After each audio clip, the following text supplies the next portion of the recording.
American literature was born in a time where the country was barely getting organized. It first appeared after the Independence War in 1776, after the United States gained their independence from Britain. Patriotism, equality, and freedom were the main focuses in these writings. It focused on writing about issues that concerned the Americans. They were written in a realistic way, with a bit of suspense and adventure. Originally, writers in the United States wanted to create their own epic. They focused and based themselves on three main events: the Revolution, the colonization, and the territorial expansion of the country. Samuel Langhorne Clemens, better known by his pen name Mark Twain, was an American writer, humorist, entrepreneur, publisher, and lecturer. Among his novels are The Adventure of Tom Sawyer and its sequel, The Adventure of Huckleberry Finn, the latter often called the Great American Novel. Edgar Allan Poe was an American writer, editor, and literary critic. Poe is best known for his poetry and short stories, particularly his tales of mystery and the macabre. He is widely regarded as a central figure of Romanticism in the United States and American literature as a whole, and he was one of the country's earliest practitioners of the short story. Poe is generally considered the inventor of the detective fiction genre, and his further credited with contributing to the emerging genre of science fiction. He was the first well-known American writer to earn a living through writing alone, resulting in a financially difficult life and career. Herman Melville was an American novelist, short story writer, and poet of the American Renaissance period. His best-known works include Typee, a romantic account of his experience of Polynesia life, and his whaling novel Moby Dick. His work was almost forgotten during his last 30 years. His writing draws on his experience at the sea as a common sailor, exploration of literature and philosophy, and engagement of the contradiction of American society in a period of rapid change. He developed a complex Baroque style. The vocabulary is rich and original.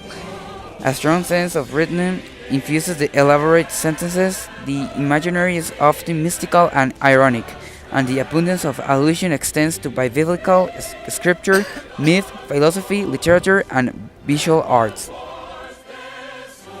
Now we're going to talk about Moby Dick novel.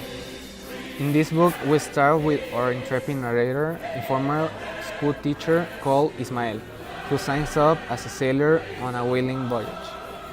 On his way to find a ship in Nantucket, he meets Queequeg, a heavily tattooed South Sea Island harpooner.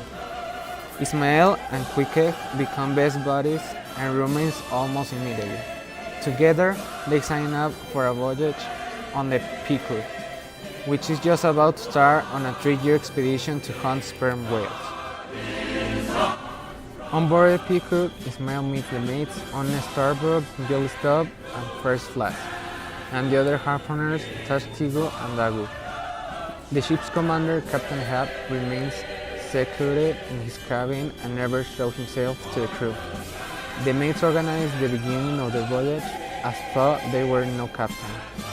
Just when Ismael's curiosity about Ahab has reached a fever pitch, Ahab starts appearing on deck, and we find out that he's missing one leg.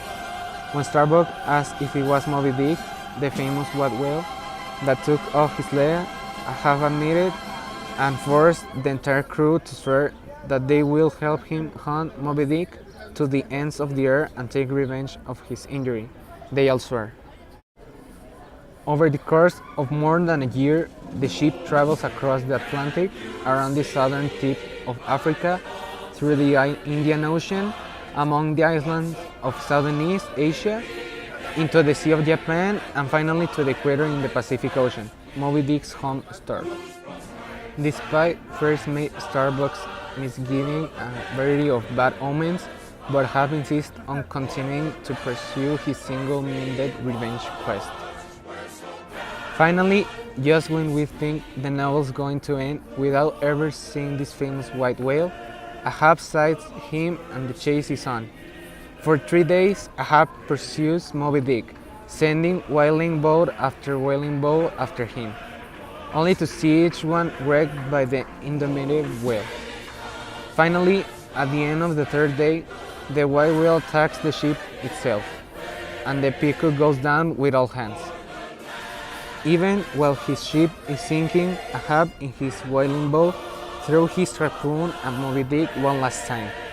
He hits Moby Dick, but the harpoon catches himself around the neck with a rope and causing his own drowning and strangling death.